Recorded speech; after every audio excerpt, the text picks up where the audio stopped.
බද්දත් නැහැ ජනතාවට අඩු මිලට සීනිත් නැහැ. සිද්ධ ඊට පස්සේ ලංකාවේ අවුරුදු 30කින් ලංකාවට සීනි නමක් ඇවිල්ලා නැහැ. හැබැයි පහුගිය නොවැම්බර් මාසයේ දෙවනිදා සීනි නමක් ආවා. ඒක තබා ගන්න. විල්මා ආයතනය මෙට්‍රික් ටොන් 73000කට 73000 වැඩි කිරීම 50 වැඩි කිරීම 1000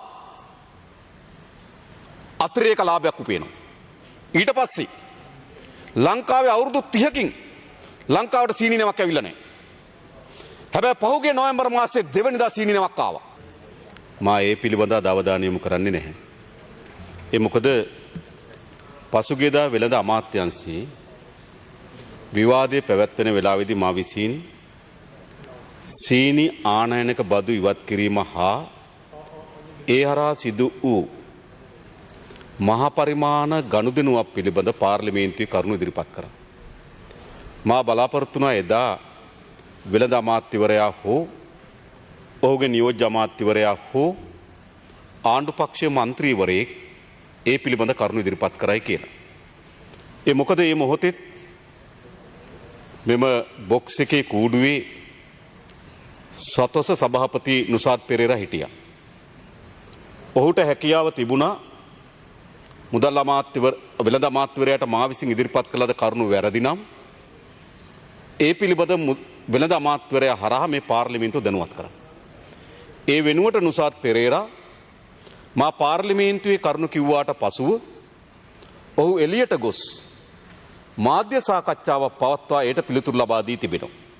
මම නැවතත් මේ ආනයනික සීනි ගනුදෙනුව වෙළඳ අමාත්‍යාංශයට වගේම මුදල් අමාත්‍යාංශයේ සබඳතාවයක් තිබෙන නිසා අද එකින් එක මම මේ කරුණු ගෙන හර මම කරුණු ඉදිරිපත් කරන්න.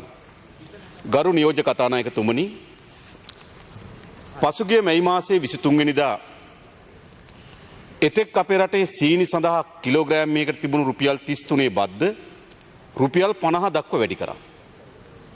ඒ 50 දක්වා වැඩි කරනකොට ආණ්ඩුව විසින් ඉදිරිපත් කරපු කරුණු කීපයක් තිබුණා.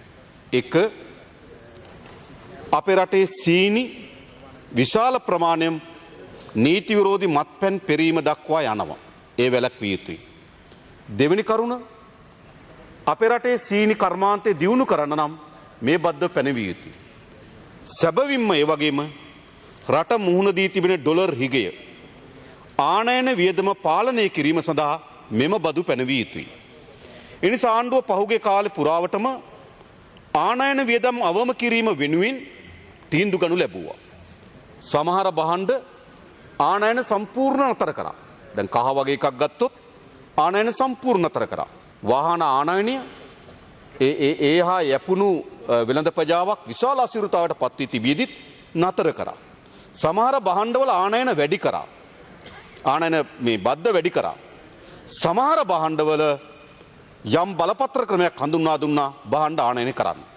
නිසා ආණ්ඩුවේ ආර්ථික මේ අර්බුදයට ආණ්ඩුවේ පිළියම් බවට පත් වී තිබුණේ ආනයන බද්ද ආනයන පාලනය කිරීම සඳහා බදු ඉහළ නැන්වීම, ආනයන තහනම් කිරීම සහ යම් බලපත්‍ර ක්‍රමයක් හඳුන්වා දීම. එසේ තිබීදී පහුගිය ඔක්තෝබර් මාසයේ 23 වෙනිදා පහුගිය ඔක්තෝබර් මාසයේ 13 වෙනිදා සීනි කිලෝග්‍රෑම් එකක් සඳහා මැයි මාසයේ 23 වෙනිදා රුපියල් 50 දක්වා වැඩි කරන ලද බද්ද 725 දක්වා අඩු කරා. එයි පැහැදිලි කරන්න ඕන ඇයි? ඒකට සියලු භාණ්ඩවල බදු වැඩි කර තිබියදී බොහෝ භාණ්ඩ ආනයන සීමාකම් කර තිබියදී සීනිවල බද්ද රුපියල් 50 ඉඳන් 725 දක්වා. ඒ කියන්නේ බද්ද මුළුමනින්ම 5 ඉවත් කරා. ඉවත් කරලා කිව්වා ජනාධිපති මාධ්‍ය ඒකකය අපේ රටේ අද බඩු මිල තීරණය කරන්න. ඔවුන් නිවේදනයක් නිකුත් කරලා කිව්වා අපේ රටේ සීනි කිලෝ එකක් රුපියල් 85යි කියලා. එතෙන් සිට එදා 13 වෙනිදා රාත්‍රියේ සිට සීනි කිලෝග්‍රෑම් එකක් රුපියල් 85යි, සැමන් රුපියල් 200යි, පරිප්පු වලට මිලක්, ලොකු නූල් වලට මිලක් නම් කරා. ඒ අනුව මා දැනගන්න කැමති ඒ සාකච්ඡාවට මුදල් අමාත්‍යතුමා කැමති සම්බන්ධ වුණාද කියලා. මේ බදු අඩු කිරීමේ සාකච්ඡාවට. ඉන් අනතුරුව මුදල් අමාත්‍යාංශ ලේකම්වරයා විසින් ගැසට් එකක් සකස් කොට මුදල් අමාත්‍යවරයාට ඉදිරිපත් කර අත්සන් අරගෙන මේ සීනිවල බද්ද 725 දක්වා අඩු කරා. සීනිවල බද්ද 725 දක්වා අඩු කරනකට ගරු නියෝජ්‍ය කතානායකතුමනි ඒ වෙනකොටත් පාරිභෝගික අධිකාරිය අර රුපියල් 50 බදු වලට යටත්ව කොච්චර සීනි ප්‍රමාණයක් ලංකාවට ගෙනලා තිබෙනවද කියලා ඒ තොග ආනයනය කරන්න ගාවට කියලා සමීක්ෂණයක් කරා. ඒ සමීක්ෂණය කරනකොට මෙට්‍රික් ටොන් 90000ක් තිබුණා වෙළඳ ගබඩාවල මෙට්‍රික් ටොන් 90000ක් තිබුණා රුපියල් 50ට බදු ගහලා ගෙන ආපු සීනි. එතකොට 14 වෙනිදා වෙනකොට මෙට්‍රික් ටොන් 90000ක් තිබෙනවා. හැබැයි ඒ සීනි කිලෝ එකට රුපියල් 50ක බද්දක් ගහලා. දැන් ආණ්ඩුව කියන රුපියල් 85ට සීනි දෙන්න කියලා. හැබැයි 50කම බද්දක් තිබුණා මෙට්‍රික් ටොන් 90000ක්. ඒ නිසා එතන වියවුලක් නිර්මාණය වුණා. ඒ නිසා කිසිසේත්ම 85ට සීනි දෙන්න බැරි වුණා. කොහෙවත් 85ට සීනි නේ අන්තිමේට සතොස රුපියල් 85ට කිලෝග්‍රෑම් එක ගානේ දෙන්න පටන් ගත්තා. බන්දුල ගුණවර්ධන වෙළඳ අමාත්‍යවරයා කිව්වා ගෙදරට මාසෙට සීනි කිලෝ එකක් ඇති කියලා. මෙහෙම නුනේ. ඊට පස්සේ ඔක්තෝබර් මාසේ 27 වෙනිදා නැවත නුසාත් පෙරේරත් මුදල් අමාත්‍යාංශයේ ආටිගල මහත්මයාත් ජනාධිපතිවරයාත් අතර සාකච්ඡාවක් පැවැත්වුණා. ඒ ආනයනකරුවන් අතර සාකච්ඡාවක් පැවැත්වුණා. ඒ සාකච්ඡාවේදී මේ අර්බුදය පෙන්වා දෙනු ලැබුවා. රුපියල් 50ට ගෙන ආපු සීනි තිබෙනවා, බද්දක් ගහලා ගෙන ආපු සීනි තිබෙනවා, 725 සීනි එමින් තිබෙනවා. දැන් මොකද්ද මේ අර්බුදය කියලා? ඒ අනුව එදා තීරණය කරා නැවත රුපියල් 40ක බද්දක් සීනි වලට පනවන්න. පහවදා වෙළඳ අමාත්‍යවරයා හම් වෙලා සාකච්ඡා කරා දැන් මේ 40 බද්ද පනවන්න. වෙළඳ අමාත්‍යවරයා විසින් පෙන්වා දෙන්න ලැබුවා ඒ වෙළඳ බද්දක් ගැහුවට පස්සේ මාසයක් යනකම් වෙනස් කරන්න බෑ කියලා. දැන් මේ 725 බද්ද ඔක්තෝබර් මාසේ 13 වෙනිදා ගැහුවේ නොවැම්බර් මාසේ 13 වෙනිදා දක්වා වෙනස් කරන්න බෑ. ඊට පස්සේ වෙළඳ අමාත්‍යාංශ තීරණයක් ගත්තා ආනයන අපනයන පාලක හරහා වරායෙන් සීනු නිකුත් කිරීම සඳහා බලපත්‍ර ක්‍රමයක් හඳුන්වා දෙන්න ලයිසන් එකක් හඳුන්වා දෙන්න. ඒ ලයිසන් එක හරහා සිද්ධ වෙච්ච දේ තමයි අර 725 බද්දට ගෙන ආපු සීනි ඔක්තෝබර් මාසයේ 30 සිට නොවැම්බර් මාසයේ 22 දක්වා වරායෙන් නිකුත් කරන්න දුන්නේ නැහැ. ඊට පස්සේ ආණ්ඩුව කිව්වා නොවැම්බර් මාසේ 13 වෙනිදාගෙන් පස්සේ නැවත 40 බද්ද ගහනවා කියලා. හැබැයි 40 බද්ද ගැහුවේ නෑ. නොවැම්බර් මාසේ 22 වෙනිදාගෙන් පස්සේ නැවත බලපත්‍ර හරහා බද්ද 725ට සීනි ආවා. ඕකයි කතාව. මේ කතාවේ ගනුදෙනුව කොහොමද සිදු වී තිබෙන්නේ? ගරු නියෝජ්‍ය කතානායකතුමනි මේ සතොස නිසාඩ් පෙරේරාගේ සම්බන්ධය කුමක්? ඔහු ඔබ දන්නවා. වෙළඳ අමාත්‍යවරයාට ජනාධිපතිවරයා හම්බෙන්න බෑ. හැබැයි ඔහු ජනාධිපතිවරයාගේ වියත් මගේ කවේ කෙනෙක්. තීන්දුව ගන්න ඒගොල්ලෝ. තම අමාත්‍ය මණ්ඩලෙ හිටියට. ඊළඟ දැන් මේ රුපියල් 85ට සීනි දෙන්න කියලා තිබේදී. සතොස ඔක්තෝබර් මාසේ 13 වෙනිදා මෙට්‍රික් ටොන් 700ක් ගන්නවා රුපියල් 127.49ට. 127.49ට අරගෙන සතොස 85ට සීනි දෙනවා. ඔක්තෝබර් මාසේ 15 වෙනිදා මෙට්‍රික් ටොන් 700ක් ගන්නවා 121.50ට. 121.50ට සතොස සීනි අරගෙන 85ට පාරිභෝගිකයන්ට දෙනවා. ඔක්තෝබර් මාසේ 20 වෙනිදා මෙට්‍රික් ටොන් 750ක් ගන්නවා රුපියල් 92ට. සජාස් මෞසින්ගේ සංගිලා අයිති සමාගමේ සභාපතිවරයාගේ. ඒ වගේම ඔක්තෝබර් මාසේ 22 වෙනිදා මෙට්‍රික් ටොන් 600ක් ගන්නවා රුපියල් 110ට සතොස. දැන් බදු අඩු කරලා සීනි දෙන්න කියන රුපියල් 85ට. 85ට සීනි දෙන්න නම් කරු නියෝජ්‍ය කතානායකතුමනි තොග මිලදී ගන්න ඕන අඩුම තරමේ 80ටවත්. හැබැයි 80ට ගන්න ඕන සීනි 121කට සභාපතිවරයා ගන්නවා. 124 ගන්නවා. 110ට ගන්නවා. අරගෙන 85ට සතොසේ දෙනවා. මේ කොහොමද වෙන්නේ? ආණ්ඩුව පාලන මිල 85යි කියනවා. හැබැයි සතොස මිලදී ගන්න 121කට. ආණ්ඩුව පාලන මිල 85යි කියනවා. සතොස මිලදී ගන්න 127.50ට. කොහොමද වෙන්නේ? ඒ විතරක් නෙවෙයි. පහුගිය නොවැම්බර් මාසේ 2 වෙනිදා සීනි නැවක් ආවා. සීනි මෙට්‍රික් ටොන් 26000ක. කවුද ගෙනාවේ? සජාත් මෞසින්. 725 බද්දට සීනි මෙට්‍රික් ටන් 26000ක් ආවා. ඒ විතරක් නෙමෙයි ගරු නියෝජ්‍ය කතානායකතුමනි. ඔවුන් 725 බද්දට මේ වෙනකොට සීනි මෙට්‍රික් ටන් 37000ක් ගෙනලා තිබෙනවා. මේ 12 වෙනිදා තවත් මෙට්‍රික් ටන් 22500ක සීනි නමක් වරායට එනවා. සජාත් මෞසින්ගේ විල්මා ට්‍රේඩින් කම්පැනි එකෙන් ගෙනන සීනි. අද මේ වෙනකොටත් ඉන්දියාවේ තවත් නවකට සීනි මෙට්‍රික් ටන් 13500ක් පටවනවා. සජාත් මෞසින්ගේ විල්මා ආයතනයේ. ආසන්න වශයෙන් ගත්තොත් මේ 725 සීනි වලට 725 බද්දට සීනි මෙට්‍රික් ටන් 73000ක් මේ දැන් වෙනකොට 37000ක් ගෙනලා තිබෙනවා. තව 38000ක් තව 38000ක් ආසන්න වශයෙන් ගත්තොත් මේ 12 වෙනිදා 22500ක් එනවා. තව ප්‍රමාණයක් තව සතියකින් එනවා. දැන් මේ 725 බද්ද හොඳයි. තමුන්නාන්සලා හිතුවා පාරිභෝගිකයන්ට අඩු මිලට සීනි දෙන්න ඕන කියලා. දැන් අඩු මිලට සීනි දෙනවද? රුපියල් 85ට සීනි තියෙන්නේ කොහෙද?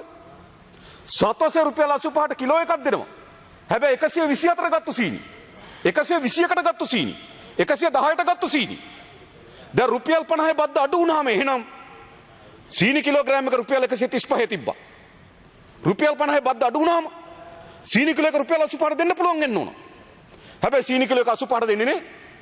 අදත් වෙළඳපොළ 115යි 120යි සීනි කිලෝ එක. දැන් කවුද මේ ලාභය උපයන්නේ? දැන් ආටිකල කලබලේ ගිහිල්ලා මුදල් අමාත්‍ය සිලකම්වරේ මහින්ද රාජපක්ෂ අග්‍රාමාත්‍යවරයාගේ මේ ගැසට් එකකින් බයලා මුදල් අමාත්‍යවරයා හැටියට උහුරු තිබෙන්නේ මේ අස්සන ගන්නකොට රුපියල් 85ට සීනි දබා දීම සඳහා තිබෙන වැඩපිළිවෙල මොකද්ද? මේකෙන් විතරක් මතක තබා ගන්න. විල්මා ආයතනය මෙට්‍රික් ටන් 73000කට 73000 වැඩි කිරීම 50 වැඩි කිරීම 1000 අතිරේක ලාභයක් උපයනවා. ගණන් හදලා බලන්න. මෙට්‍රික් ටන් 90000ක් මේ වෙනකොට අවිලා තිබෙනවා. මෙට්‍රික් ටන් 90000 ආණ්ඩුවට බදු අහිමි වෙලා තියෙන කෝටි 450ක්. හරි. ආණ්ඩුව බදු අහිමි කරගෙන ජනතාවට සහනයක් දුන්න වෙන්න පුළුවන්. හැබැයි ජනතාවට සීනි 85ට නේ. එක්ක ආණ්ඩුවට බද්ද යන්න ඕන. රුපියල් 50. එහෙම නැත්නම් පාරිභෝගිකයන්ට 85ට සීනි දෙන්න ඕන. 85ට සීනිත් නැහැ ආණ්ඩුවට බද්දත් නැහැ. සාමාන්‍යයෙන් ගරු නියෝජ්‍ය කතානායකතුමනි වසරකට අපි සීනි ආනයනය කරන්නේ මෙට්‍රික් ටන් ලක්ෂ 6මාරක් විතර. හැබැයි මේ ඔක්තෝබර් මාසේ 13 වෙනිදා 725 දක්වා සීනි බද්ද අඩු කිරීමේ සිට මේ මාස දෙක ඇතුළත වෙනකොට දැනටමත් මෙට්‍රික් ටන් ලක්ෂ 2කට කිට්ටු ආනයනක සීනි ආනයනය කරමින් තිබෙන නැව් වලට පටවමින් තිබෙනවා. කවුරු වෙනුවෙන්ද මේ? සජාත් මෞසින් වෙනුවෙන්. සැංගිලා ආයතන දුන්නා වියත් මඟට අඩු මිලට රැස්වීම කියන්න. ඒ වගේ ගෙවීම් තමයි භාණ්ඩාගාරයේ මේ ගෙවීමින් තිබෙන්නේ. ඒ නිසා ආණ්ඩුව 725 දක්වා බද්ද අඩු කරා නම් රුපියල් 85ට සීනි දෙන්න ඕන. රුපියල් සාමාන්‍යයෙන් කරු නියෝජ්‍ය කතානායකතුමනි රුපියල් 85ට සීනි දෙන්න. තොග වෙලෙන්දට 80ට දෙන්න ඕන. ආනයන කරුවා රුපියල් 75ට තොග වෙලෙන්දට දෙන්න ඕන. තොග වෙලෙන්ද දෙන්නේ 80ට. 80ට දීපු සීනි තමයි සිල්ලර වෙලෙන්දා රුපියල් 85ට විකුණන්න පුළුවන්කම තිබෙන්නේ. දැන් මෙහෙම එකක් වෙලා තියෙනවද? මේ 90,000 විතරක් අහිමි වී තිබෙනවා බදු කෝටි 450 ආණ්ඩුවට. ලක්ෂ 2ක් වුණොත් කෝටි 10,000ක් සමාන කෝටි 10,000ක් බදු අහිමි වෙනවා. රුපියල් බිලියන 10ක ආණ්ඩුවට බද්දක් අහිමි වෙනවා. මා කියන්නේ ආණ්ඩුව ජනතාව වෙනුවෙන් කල්පනා කරලා බද්ද අහිමි කරගෙන ජනතාවට අඩු මිලට සීනි දෙනවා අඩු මිලට සීනි දෙන්න. හැබැයි අද ආණ්ඩුවට බද්දත් නැහැ ජනතාවට අඩු මිලට සීනිත් නැහැ. සිද්ධ වෙලා තියෙන්නේ මොකද්ද? ජාවාරම්කර කුප්‍රකට කණ්ඩායමක් මේ ආණ්ඩුව භාණ්ඩාගාර ලැබෙන්න ඕන ධනය වෙන පාරවල වලින් තමන්ගේ ගෙදරට තමන්ගේ ව්‍යාපාරයට හරවගෙන තිබෙනවා. මෙන්න මේක තමයි මම එදා පාර්ලිමේන්තුවේ ඉල්දරව් කරේ. ඉල්දරව් කර උත්තර දෙන්න ඕන කවුද? මේ කාරක සභා අවස්ථාවේ ඒ වෙලාව උත්තර දෙන්න ඕන බන්දුල ගුණවර්ධන වෙළඳ අමාත්‍යවරයා. අද නම් උත්තර දෙන්න ඕන කවුද? මුදල් අමාත්‍ය මහින්ද රාජපක්ෂ අගමැතිවරයා හෝ රාජ්‍ය අමාත්‍යවරයා අජිත් නිවාඩ් කබ්‍රාල්. එහෙම නැත්නම් ආණ්ඩුව මන්ත්‍රීවරයෙක්. හැබැයි උත්තර දුන්නේ කවුද මට? මට උත්තර දෙන නුසාඩ් පෙරේරා මාධ්‍ය සාකච්ඡා තියලා. පාර්ලිමේන්තුවේ ප්‍රශ්න අහන ඇමතිකි. මට හොරාගේ මාධ්‍ය සාකච්ඡා වැඩක් නැහැ. මේ තීන්දුව 725ට බදු අඩු කරන්න කියලා යෝජනාව ජනාධිපතිවරයාට කරේ නුසත් පෙරේරා. මේක ඇත්ත කතාව මුදල් ඇමතිවරයා දන්නවද අහන්න. එතුමායි සාකච්ඡාවක හිටියද අහන්න. මුදල් රාජ්‍ය ලේකම් රාජ්‍ය අමාත්‍යවරයා සාකච්ඡාව හිටියද අහන්න. මේ මුදල් අමාත්‍යවරු සාකච්ඡාව හිටිය නිකන් රූකඩ තීන්දුව ගත්තේ නුසත් පෙරේරා ජනාධිපතිවරයා තව නිලධාරි දෙන්නෙකුයි. දැන් ඒ නිසා මේ කෝටි බිලියන 10කට ආසන්න ප්‍රමාණයක් බදු අහිමි වෙනවා මේ මාස දෙක ඇතුළත. මම අහන්නේ එකයි නැවත තමුන්නාන්සලගේ. සියලු භාණ්ඩවල බදු වැඩි කරනකොට, සමහර භාණ්ඩ ආනයන සීමා කරනකොට, සමහර භාණ්ඩ ආනයන නතර කරනකොට වාහන ගේන්න දෙන්නේ නැහැ. කහකුඩු ගේන්න දෙන්නේ නැහැ. මෝටර් සයිකල් ගේන්න දෙන්නේ නැහැ. සුවඳ විලවුන් වර්ග ගේන්න දෙන්නේ නැහැ. සමහර භාණ්ඩවල බදු වැඩි කර, සමහර භාණ්ඩවල බලපත්‍ර ඉල්ලුවා. හැබැයි ඔක්කොම අස්සේ සීනි විතරක් 725ට අඩු කරේ යයි බද්ද. පැහැදිලි කරන්න. ඔක්කොම අස්සේ සීනි අඩු කරේ. පැහැදිලි කරන්න. අඩු කරේ මේ ගනුදෙනුවට.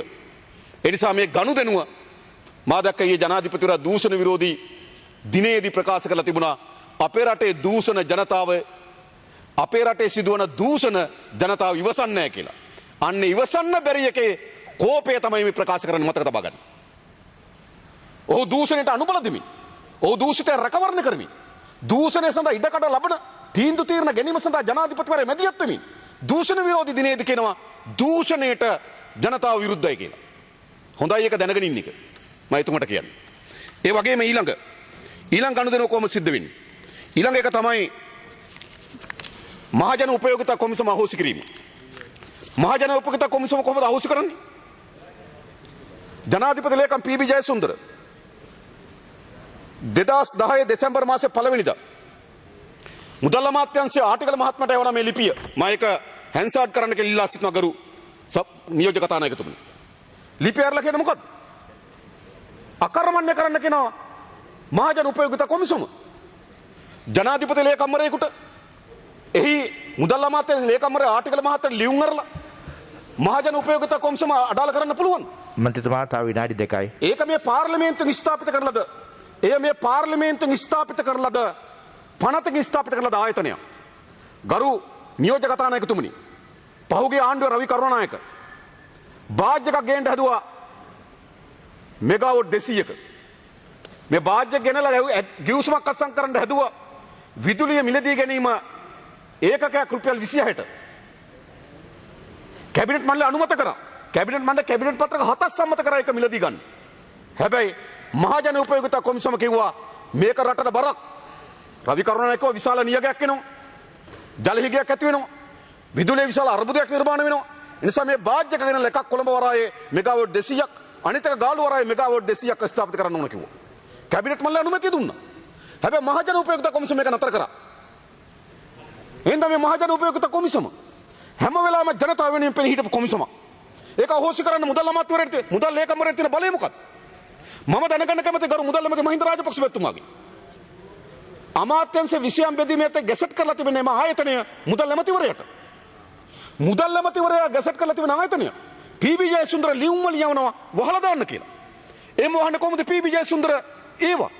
ඒ විතරක් නෙවෙයි ආටිකල මම ගරු කරනවා එතුමාගේ දැනුවත්කමට, එතුමාගේ අධ්‍යාපනයට, එතුමා අපේ රටේ දරලා තියෙන නිරතලවට මගේ ගරු කිරීමක් තිබෙනවා. හැබැයි එතුමා කොහොමද දුරකථන වලින් කතා කරලා මහජන උපයෝගිතා කොමිසමේ සභාපතිවරයා ඇතුළු කණ්ඩායමට කියන්නේ අස්වෙන්න කියලා. ඒ අය එක්කෙනෙක් පේරාදෙන එහි සභාපතිවරයා පේරාදෙන විශ්වවිද්‍යාලයේ ඉංජිනේරු පීඨාධිපතිවරයා. තව සමාජිකයෙක් මොරටු විශ්වවිද්‍යාලයේ හිටපු උපකුලපතිවරයා. එවැනි ඉතාමත් වැදගත් නිලධාරි කණ්ඩායමක් මහජන උපයෝගිතා කොමිසමේ ඉන්නවා. කාලය අවසන් ඒ මන්ත්‍රීතුමා. ඉවත් කිරීමේ බලය තියෙන පාර්ලිමේන්තුවේ ගරු කතානායකතුමනි. කාලය අවසන්.